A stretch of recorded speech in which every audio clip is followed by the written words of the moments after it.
నా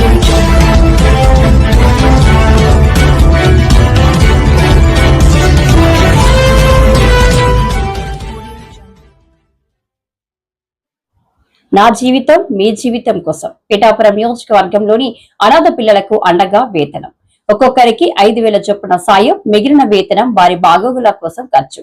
ప్రతి నెల ఇంటి వద్దనే అందించేలా ప్రణాళికలు. పదవి ఉన్నంత కాలం సాయం కొనసాగుతుందని ప్రకటించిన రాష్ట్ర ఉప ముఖ్యమంత్రి పవన్ కళ్యాణ్.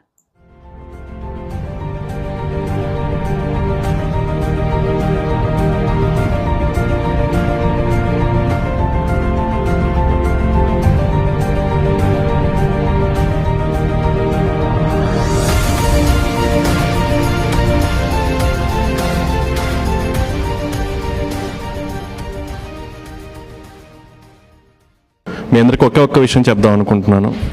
సార్ డిప్యూటీ సీఎంగా ఛార్జ్ తీసుకున్న తర్వాత మేమందరం జాయిన్ అయిన తర్వాత ఆయన చెప్పిన ఫస్ట్ ఇన్స్ట్రక్షన్ మాకు, ఇలా నాకు వచ్చే జీతాన్ని నా పిఠాపురంలో ఈ పిల్లలకి ఇద్దాం అనుకుంటున్నాను అని చెప్పేసి అందరినీ డైరెక్ట్గా కలిసి ఇద్దాం అనుకొని ఈ విధంగా చేశారు. అండ్ సార్ యొక్క ఒపీనియన్ ఏంటి అంటే, తనకు వచ్చే జీతాన్ని ఈ 42 మందికి ప్రతి నెల 5,000 రూపాయల చొప్పున డివైడ్ చేసి మీ ఇంటికే వచ్చి ఇచ్చే విధంగా 1వ తారీఖు ఇప్పుడు పెన్షన్ గవర్నమెంట్ ఎలా అయితే ఇస్తుందో అదేవిధంగా 1వ తారీఖు సార్ తనకు వచ్చే జీతాన్ని ప్రతి ఒక్క పిల్లవాడికి అమ్మాయికి 5,000 రూపాయలు డివైడ్ చేసి మీ ఇంటికే పంపిద్దామని చెప్పి డిసైడ్ చేశారు. సో ఇది కంపల్సరీగా వాళ్ళ భవిష్యత్తుకు ఉపయోగపడుతుందని చెప్పి సార్ తీసుకున్న తీర్మానం. సార్ ఇట్లాంటి మంచి డెసిషన్లో మేమందరం భాగం అవటం వల్ల మాకు కూడా చాలా సంతోషంగా ఉంది సార్. ఎలాంటి ఒక క్రైటీరియా పెట్టుకొని, ఒక ప్రాతిపదిక పెట్టుకొని, ఏ కమ్యూనిటీ అలాంటి ఏమీ లేకుండా అందరికీ సమానంగా చూసి, అందరికీ మన దగ్గర ఎవరెవరైతే మనకు తెలుసు అంటే గవర్నమెంట్ వారి దగ్గర తల్లిదండ్రులు కోల్పోయాలని తెలుసున్న ప్రతి ఒక్కరిని ఇవాళ పిలవడం జరిగింది. అది నెంబర్ ఎంత తక్కువ ఎక్కువ అనేది కూడా ఆలోచించకుండా పిలవడం జరిగింది. సో అందుకు నా వైపు నుంచి, జిల్లా అధికార యంత్రాంగం వైపు నుంచి sir I really thank you for doing this from bottom of my heart. Pithapuram నుంచి ప్రత్యేకించి వచ్చిన మీ అందరికీ పేరు పేరున హృదయపూర్వక నమస్కారాలు. పిఠాపురం నుంచి మీరందరూ నన్ను ఎంతో నమ్మకంతో గెలిపించారు. మన పిఠాపురం కావాల్సిన అభివృద్ధి పనులతో పాటు ప్రతి చిన్న సమస్య ఏది ఉన్నా కానీ మన ఇక్కడ దగ్గర పర్యవేక్షిస్తూ మన డిప్యూటీ సీఎం ఆఫీస్ దగ్గర నుంచి కానీ అక్కడ స్థానికంగా మన ఆఫీస్ దగ్గర నుంచి అన్ని పనులు చేసుకుంటూ వెళ్తున్నాం. విశాఖ జిల్లా కలెక్టర్ హరేంద్ర ప్రసాద్ ఐఏఎస్ ని ఆయన కార్యాలయంలో మర్యాదపూర్వకంగా కలిసిన city journalist welfare association team. ఈరోజు ఎంతో శుభకరమైన, చాలా పవిత్రమైన రోజుగా నేను నా జీవితంలో భావిస్తా ఉన్నాను. ఏదైతే వేలాది మంది భక్తుల సమక్షంలో అనంతపద్మనాభ స్వామి ఈ దేవాలయం మళ్ళీ ఈరోజు శిఖర స్థాపన, ఆంధ్రప్రదేశ్ స్వామి దర్శనం చూసుకోవడం చాలా సంతోషకరంగా. దేశంలోనే అనంతపద్మనాభ స్వామి ఆలయాల్లో ఒకటి మనకి కేరళలో తిరుపతిలో ఉన్న అనంతపద్మనాభ స్వామి చిత్రంలో ఎంత శక్తి ఉంది అనేదానికి మనకి ఈరోజు ఒక సజీవ తార్కాణంగా పైన శిఖరం ప్రతిష్ఠిస్తున్నప్పుడు ఏదైతే మనం దేవుడిగా భావించే పైన 3 సార్లు కరెక్ట్గా ఆ శిఖరం చుట్టూ కూడా ప్రదక్షిణ చేయడమే ఈ శిఖరం, ఈ ఆలయం, ఈ క్షేత్రం దీనికన్న పవర్ ఏంటో, దీనికన్నా ప్రాముఖ్యత ఏంటో తెలియజేస్తుంది. ఎందుకంటే అలాగా గరుడు వచ్చి తిరగడం అంటే అది మన చేతుల పని కాదు, ఖచ్చితంగా దేవుడి శక్తి ఉంది. అది ఆ మహిమ చెప్పాలంటే ఆ స్వామి కంటే కూడా ఇది స్వయం. అటువంటి అనంతపద్మనాభ స్వామి ఆలయం కొన్ని కారణాల వల్ల రాష్ట్రం ఒక తిరుగుబడి ఇది కొంచెం మరమ్మతులు తిరిగాటం, ఆ తర్వాత మన ప్రభుత్వం ప్రత్యేకంగా దీని మీద దృష్టి పెట్టి ఈ పైకి ఘాట్ రోడ్డు కానీ లేకపోతే ఆలయాన్ని మొత్తం మరమ్మతులు చేయడం కానీ పైన శిఖరం ఏదైతే ఆలయానికి చాలా ఇంపార్టెన్స్ ఉందో మరి అటువంటి ఈ క్షేత్రంలో నేను స్థానిక ఎమ్మెల్యేగా ఈ క్షేత్రం అభివృద్ధిలో పాల్పంచుకోవడం నాకు కూడా ఒక అదృష్టంగా భావిస్తా ఉన్నాను. గతంలో 2014-19 అప్పుడు ఎమ్మెల్యేగా, మంత్రిగా అప్పుడు తెలుగుదేశం ప్రభుత్వం ఉండగా ఈ ఘాట్ రోడ్ నిర్మాణాన్ని ఆ రోజు మనం ప్రారంభిస్తున్నాం. దాదాపు పూర్తి చేసుకుని కొద్దిగా బ్యాలెన్స్ ఉంటే లాస్ట్ టైం దేశం యావత్తు ఈ రోజు పెహల్గాం సంఘటన తర్వాత ఒక రకమైన బాధతో ఆవేదనతో ఉంది.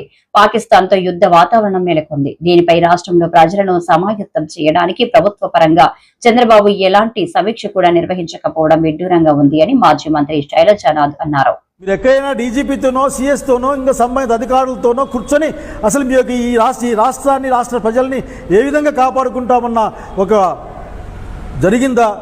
బహుశా మీ రహస్యం అంటారేమో, కానీ కేంద్ర ప్రభుత్వ సమావేశాలే మనకు తెలుస్తూ ఉన్నాయి.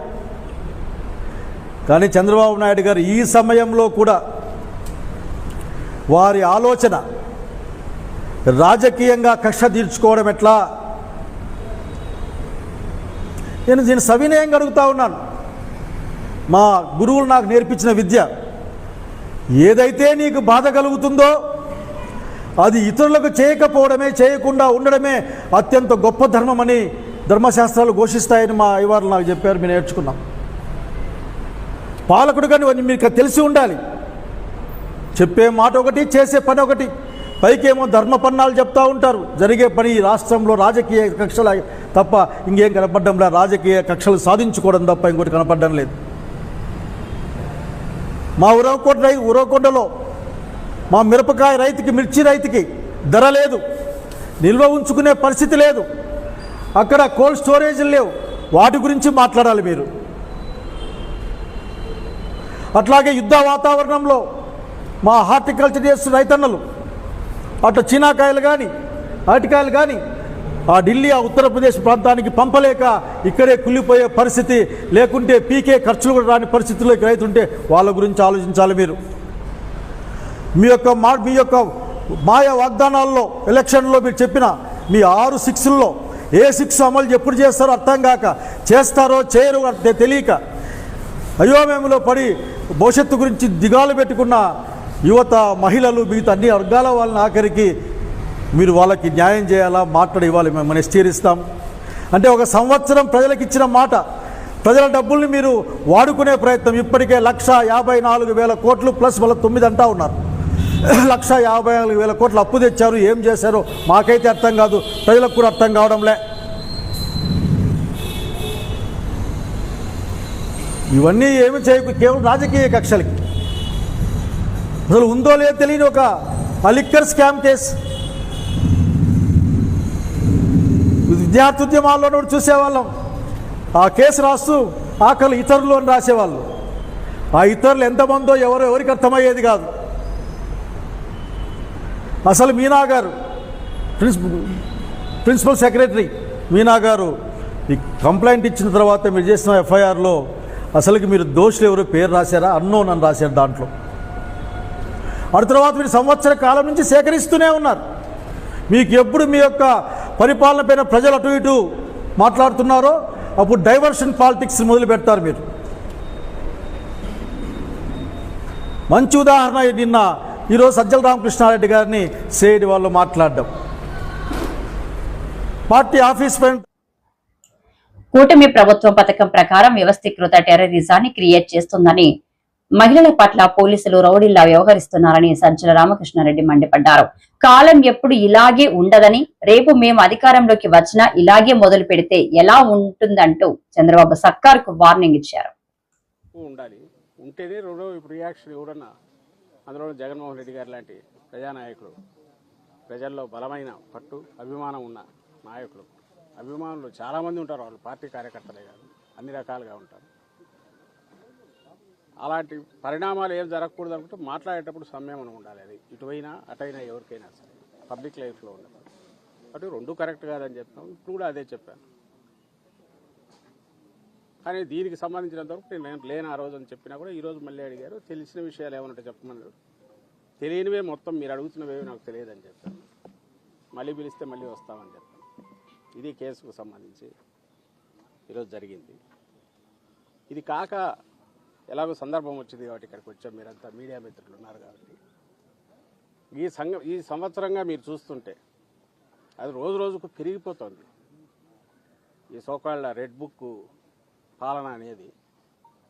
ఆ రోజు అతను లోకేష్ అంటుంటే ఏదో పొలిటికల్ రిటారిక్లో పార్ట్గా అన్నారనుకున్నాం. కానీ లేదు, వాళ్ళ తండ్రి కొడుకు ముందు నుంచే ఒక పథకం ప్రకారము రావడమేందిలే రాక ముందు నుంచే ఎన్నికల కమిషన్ పరిధిలో ఇంకా మేము అధికారంలో ఉండగానే జగన్మోహన్ రెడ్డి గారు వైఎస్ఆర్సీపీ అధికారంలో ఉండగానే ఎన్నికల కమిషన్ పరిధిలోకి వచ్చిందని చెప్పి దాని ద్వారా ఎంత అడ్డగోలుగా వ్యవహరించారో, ఎంత రాజ్యాంగ విరుద్ధంగా రాజ్యాంగాన్ని ఉల్లంఘించి వైలెన్స్ క్రియేట్ చేశారో అందరూ చూసాం.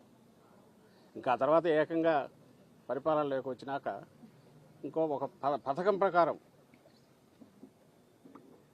ఏ అంటే అది రాసుకోవడం, నువ్వు సంతకం పెడతావో లేదో వచ్చిన వాడికి అక్కడ ఉండకపోయినా కేసు పెట్టడం, మేజిస్ట్రేట్ దగ్గర తీసుకోవడం, రిమాండ్కి పంపించడం, ఆ తర్వాత ఇంకోటి ఏదో పెట్టడం. దానికి ఆ టైంలో ఎవరైతే నిందితుడిగా వీళ్ళు పెడుతున్నారో వాళ్ళు అక్కడ ఉండడం అవసరంలా, లేదా రాయించిన వాడు ఎవడో వాడికి పరిచయం కూడా అవసరంలా. కేవలం ఈ నిందితుల మీద చంద్రబాబు గారి దగ్గర మొదలు పెడితే కింద వరకు స్థానిక నాయకుడి వరకు ఎవరికైనా కోపం ఉంటే చాలు, అది వ్యక్తిగతమైనా కావచ్చు, ఇంకో రకమైనదా కావచ్చు, పెట్టు కేసు. భారత్ పాకిస్తాన్ మధ్య ఉద్రిక్తతలు తీవ్రతరం అవుతుండటంతో సరిహద్దుల్లోని తెలుగు రాష్ట్రాల విద్యార్థులు ఆందోళన చెందుతున్నారు. పంజాబ్ లోని ఓ ప్రైవేటు యూనివర్సిటీకి చెందిన కొందరు విద్యార్థులు యాజమాన్యం సూచనలతో తమ స్వస్థలాలకు బయలుదేరారు. ఢిల్లీకి చేరుకున్న వారు మీడియాతో మాట్లాడారు. నమస్కారం అండి, మేమైతే పగ్వరా లవ్లీ ప్రొఫెషనల్ యూనివర్సిటీలో చదువుతున్నాము. మాకు 2 days క్రితం అయితే డ్రోన్స్ వస్తున్నాయని చెప్పేసి ఒక నోటిఫికేషన్ వచ్చింది ఇండియా పాకిస్తాన్ వార్ గురించి. సో ఆ రోజు అయితే ఒక డ్రోనే కనిపించింది, అందుకే కాలేజ్ వాళ్ళు కూడా లైట్ చేసుకున్నారు. కానీ నెక్స్ట్ డే వచ్చేసరికి సంథింగ్ అరౌండ్ 5 to 10 డ్రోన్స్ వచ్చేసాయని చెప్పేసి న్యూస్ వచ్చింది. దానివల్ల దాని నెక్స్ట్ డే సంథింగ్ ఆ రోజు 11 ఆ టైంకి నైట్ 11 ఆ టైంకి కాలేజ్ నుండి మాకైతే ఎగ్జామ్స్ జరుగుతున్నాయి, దానివల్ల ఎగ్జామ్స్ అయితే క్యాన్సిల్ చేసేస్తాము 3 days వరకు అని చెప్పేసి నోటీస్ ఇచ్చారు. దాని తర్వాత మార్నింగ్ అయితే అలాగా ఎవరైతే ఖాళీ చేయాలనుకుంటున్నారో హాస్టల్ వాళ్ళు ఖాళీ చేసి వెళ్ళిపోండి, మీ రిస్క్లో ఉంచుకోండి, మమ్మల్ని మనకండి అని చెప్పేసి ఒక నోటీస్ ఇచ్చారు. దానివల్ల మేమైతే ఇంకా టికెట్స్ లేకపోయినా సరే మేము ఇక్కడికి ట్రావెల్ చేసి హోమ్ టౌన్కి అయితే వెళ్దాం అనుకున్నాము. అండ్ మాకు ట్రావెల్ చేయడానికి అయితే టికెట్స్ దొరకలేదు అసలు. అయినా వెయిటింగ్ లిస్ట్లో ఉన్నా సరే టికెట్స్ మేము ఇక్కడ తీసుకుని వచ్చాము.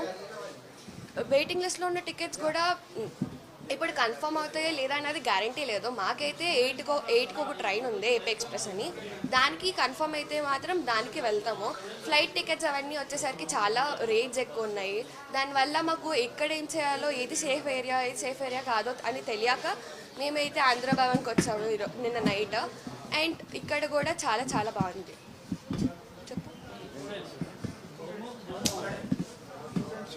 దాన్ని బట్టి అంటే మా కాలేజ్ సమీపంలోనే చాలా మిసైల్స్ కానీ డ్రోన్స్ కానీ కనిపించాయని చెప్పారు మా ఫ్రెండ్స్ కానీ లేదా తెలిసిన వాళ్ళు కానీ.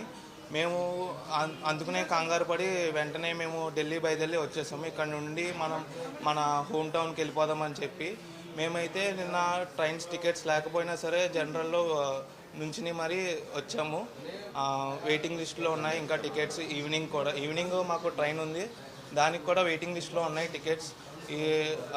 ఎప్పుడు కన్ఫర్మ్ అవుతాయో తెలియదు. కన్ఫర్మ్ అయితే కనుక మేమైతే సేఫ్గా రీచ్ అవ్వగలం ఇంటికి. కానీ ఇలాంటి సిచ్యువేషన్లో కూడా ఐఆర్సీటీసీ అనేది చాలా చెత్తగా వరస్ట్గా బిహేవ్ చేస్తుంది. స్టూడెంట్స్ ట్రావెల్ చేస్తున్నారని తెలిసి కూడా వాళ్ళు ఛార్జెస్ అవన్నీ గట్టిగా చేస్తున్నారు. నైట్ మాకు టికెట్ లేకుండా మేము ట్రావెల్ చేసామని, కానీ మేము జనరల్ టికెట్ తీసుకున్నాం. వాళ్ళు మా దగ్గర 1500 ఛార్జ్ చేశారు పర్ పర్సన్ దగ్గర. ఎమర్జెన్సీలో పర్పస్ అని చెప్పినా కూడా మేము చేయట్లేదండి, మేము జనాలని చెప్పారు. వాళ్ళు అన్నారు మా డ్యూటీ మేము చేయాలి అని, కానీ మేము చెప్పాము అప్పటికే ఇది ఎమర్జెన్సీ సిచ్యువేషన్, మాకు కాలేజ్ నుంచి వెళ్ళిపోమని మెసేజ్ వచ్చింది, ఈ టైంలో మేము ఏం చేయలేము అని, మాకు టికెట్ లేకపోయినా ట్రావెల్ చేయాలి సేఫ్గా అనేది చెప్పినా సరే వాళ్ళు మాత్రం లేదు మా డ్యూటీ మేము చేయాలి అని చెప్పేసి ఒక్క పర్సన్ 1500 అయితే ఫైన్ వేశారు. ఫైన్ వేసినా సరే ట్రైన్లో ట్రావెల్ చేయలేదు. ట్రైన్లో అయితే డే టైమ్స్ అంతా ప్రాబ్లం ఉండట్లేదు, కాకపోతే నైట్ టైమ్స్ కొంచెం లైటింగ్స్ అవి కనిపిస్తున్నాయి. ఉగ్రమూకలను అంతం చేసిన భారత సైనికులను విజయ సింధూర తిలకం, సైనికుల సేవకు గాజువాకలో సంఘీభావ ర్యాలీ. ఈ సందర్భంగా నియోజకవర్గ బీజేపీ కన్వీనర్ కరణం రెడ్డి నరసింహారావు మాట్లాడుతూ, ఉగ్రమూకలను అంతం చేసిన భారత సైనికులకు విజయ సింధూర తిలకం, సైనికుల సేవకు గాజువాకలో సంఘీభావ ర్యాలీ. పెహల్గాంలో పర్యాటకులపై దాడులు చేసి మారణ హోమానికి పాల్పడ్డ పాక్ ఉగ్రమూకలను మట్టు కనిపించిన భారత సైనికుల సేవకు సెల్యూట్ చేస్తూ గాజువాక కూడలిలో భాజపా ఆధ్వర్యంలో సంఘీభావ ర్యాలీ నిర్వహించారు. ఈ సందర్భంగా నియోజకవర్గ బీజేపీ కన్వీనర్ కరణంరెడ్డి నరసింహరావు మాట్లాడుతూ ఇది భారత సైనికుల సాహసోపేత చర్య అని కొనియాడారు. ఉగ్రవాదులకు ఆపరేషన్ సింధూర్ ద్వారా గుణపాఠం చెప్పారన్నారు. దేశ సైనికులను వెన్నంటే ఉంటామని ప్రతిజ్ఞ చేశారు. అనంతరం మిఠాయిలు పంచారు. పాత గాజువాక సినిమా హాల్ కూడలి మీదుగా ర్యాలీ కొనసాగింది. కార్యక్రమంలో దీనంకొండ కృష్ణంరాజు, గూటూరు శంకర్రావు, బాటా శ్రీనివాస్, బొండా ఎల్లాజీ, రోహిణి, పావని, ప్రకాష్, నాగేశ్వరరావు, భాస్కర్ భట్ల ప్రసాద్ శర్మ, జనసేన నాయకులు రౌతు గోవింద్ తదితరులు పాల్గొన్నారు. సింధూర్ విజయవంతంపై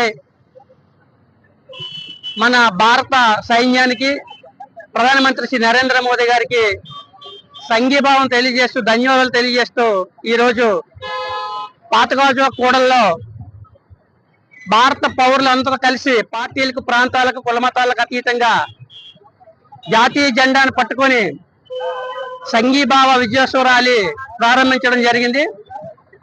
ఈ కార్యక్రమంలో వివిధ స్వచ్ఛంద సంస్థలు, పార్టీలకు అతీతంగా అందరూ పాల్గొన్నారు. వారందరికీ ధన్యవాదాలు తెలియజేసుకుంటూ మరి పహల్గాంలో మన హిందూ పర్యాటకులను అత్యంత కిరాతకంగా చంపేశారు. 25 మంది మన భారతీయులు, మరొకరు విదేశీయులు కూడా ఉన్నారు. వారి యొక్క ఆత్మకు శాంతి చేకూరింది. వారి యొక్క కుటుంబ సభ్యులందరూ కూడా ఈరోజు భారత ప్రభుత్వానికి ధన్యవాదాలు తెలియజేస్తున్నారు. పాకిస్తాన్ ఆక్రమిత కాశ్మీర్లోని, అదేవిధంగా పాకిస్తాన్లో ఉన్నటువంటి 9 ఉగ్రవాద సంస్థలను మంగళవారం రాత్రి అర్ధరాత్రి 1:05 ఈ యొక్క సర్జికల్ స్ట్రైక్ మొదలుపెట్టి ఎంతో మంది, సుమారు 100 మందికి పైగా ఈ యొక్క ఉగ్రవాదులను మట్టి కనిపించడం జరిగింది. ప్రధానమంత్రి శ్రీ నరేంద్ర మోదీ గారు ముందే మాట ఇచ్చారు. వాళ్ళు భూమి మీద ఎక్కడున్నా సరే వాళ్ళని వెంటాడి వేటాడి ఖచ్చితంగా వాళ్ళని మట్టి కనిపిస్తామని మాట ఇచ్చారు. అందులో భాగంగా కేవలం 2 వారాల్లోనే ఉగ్రవాద సంస్థలన్నింటినీ కూడా నేలమట్టం చేయడం జరిగింది. మరి ఇప్పుడు అక్కడ పాకిస్తాన్లో ఉన్నటువంటి